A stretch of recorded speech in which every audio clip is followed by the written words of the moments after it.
right, Bears, hold it on the bump. Okay, welcome to week 3. This is our week 3 update. 4 update. Crap, it's week 4 update. It's actually like week. It's weeks. What? How many weeks are in a year? 52 times 4. Times 4 years. Okay. Anyway, so things we accomplished this weekend.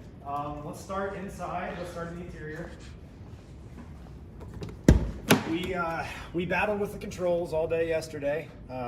Poor Christopher had a die grinder in here trying to index that shifter in all day, but we got the shifter placed, and we have our hydraulic D-brake, or Courtesy of Camberg. Courtesy of Camberg. Yep, it's a very nice billet piece.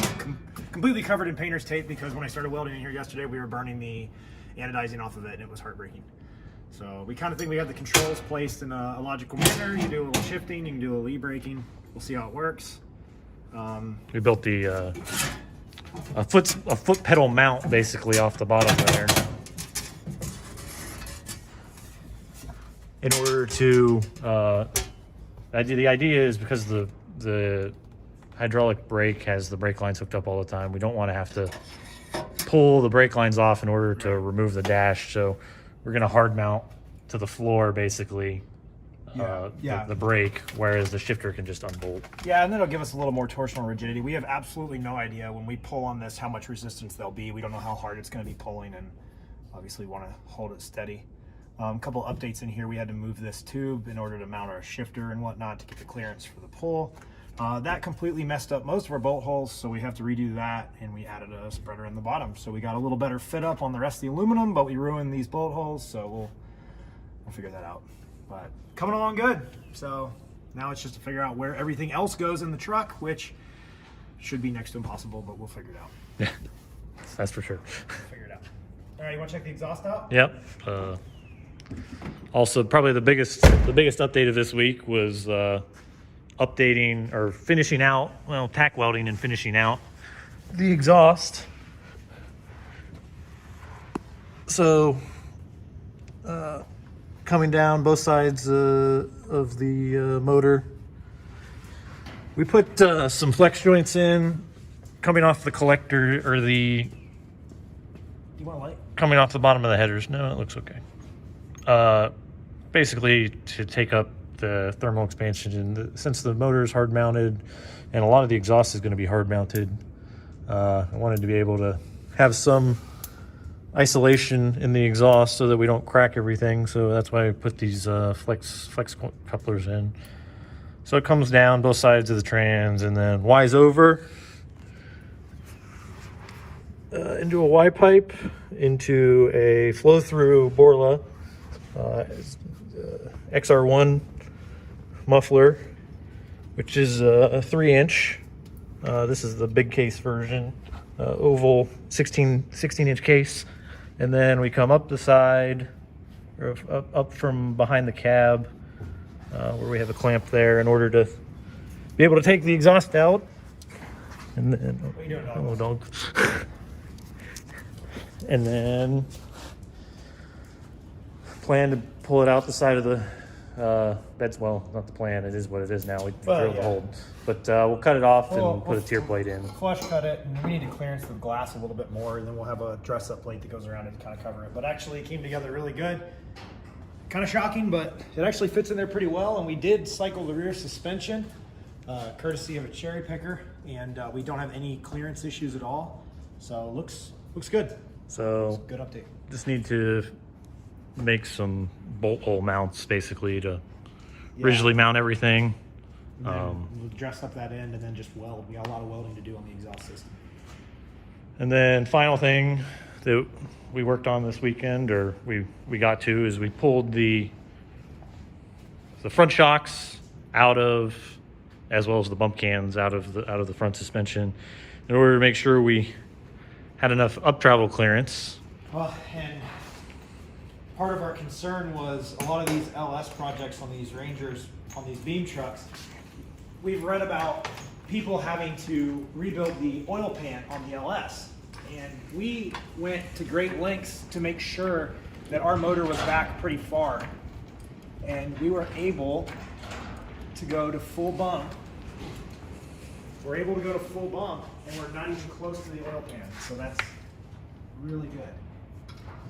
So we were thinking that we were going to have to move the brake line that comes across the back of the beam there, but You can kind of see where it's stroking. We got plenty of clearance. it's probably half of it, or half an inch, quarter to half inch of clearance, which is plenty compared to everywhere else on the truck. Everywhere else on the front of this beam, when it comes up and it's at its longest point, we're paper.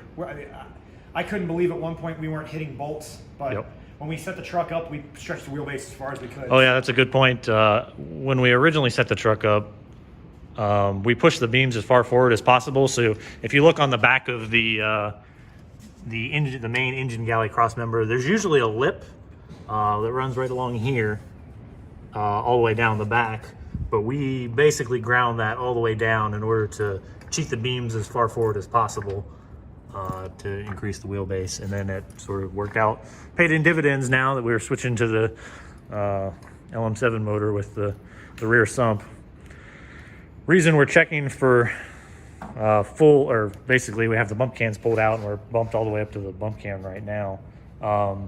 As I originally talked about in our first videos, we're looking at the original front shock mounts were set up for the factory Ford hood. Yeah, so when the factory Ford hood, indexed to the top of the body line, but obviously the hood is about that thick with all the cross bracing. So we were pretty much as high as we could go with the factory sheet metal and the factory front end on here. Well, now with the glass, our glass is sitting, somewhere in here. So now we can go ahead and move these shocks up another 2 inches at least, which will mean to move this up another 2 inches, which gives another 2 inches of stroke on the wheel, which means we'll move these shock mounts in, rebuild this, hopefully gain another 3 or 4 inches of travel, which is great. And then while we're doing it, we'll go ahead and build the secondary mounts for the bypasses when Chris decides he wants to spend more money and buy them. We'll have bypasses. So I guess the problem we had originally with the first shock iteration was because of the swing travel of the I-beams, where our ride height was sitting, where it was square, we only had... We were sitting in the lower third of the shock shaft. Yeah, it was a 14-inch shock. It's probably 4 inches of shaft, if right, 4 if or that. 5 inches of shaft showing, which we want to be more like 50-50. Yeah. And then to boot, we had 4-inch bump stops, but we didn't buy them, Brian, courtesy of Brian. We had 4-inch bump stops for the front end, and essentially you had about 3 inches of wheel travel before you were hitting the bumps.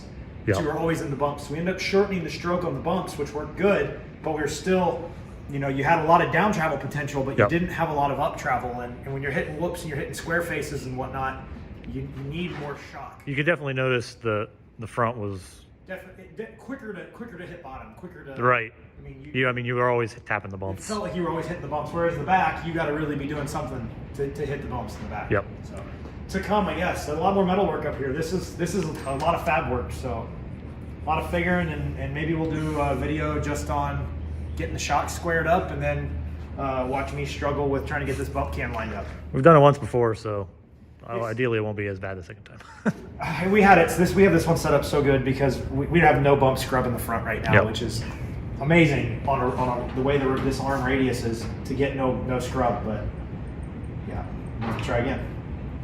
All right.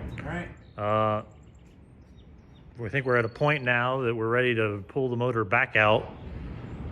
Yeah, I think this coming week the goal is going to be drop the exhaust off of it. There's a ton of welding to do on the exhaust. We mentioned that last week. We need to get that final welded up, and we need to pull the motor, pull the trans, pull all the temporary fab stuff we have in there, make sure it's all final welded, and then we need to start patching the frame, patching the firewall. We need to make some more firewall adjustments. We need to rework our wiper linkage, and then we can start on these shock mounts.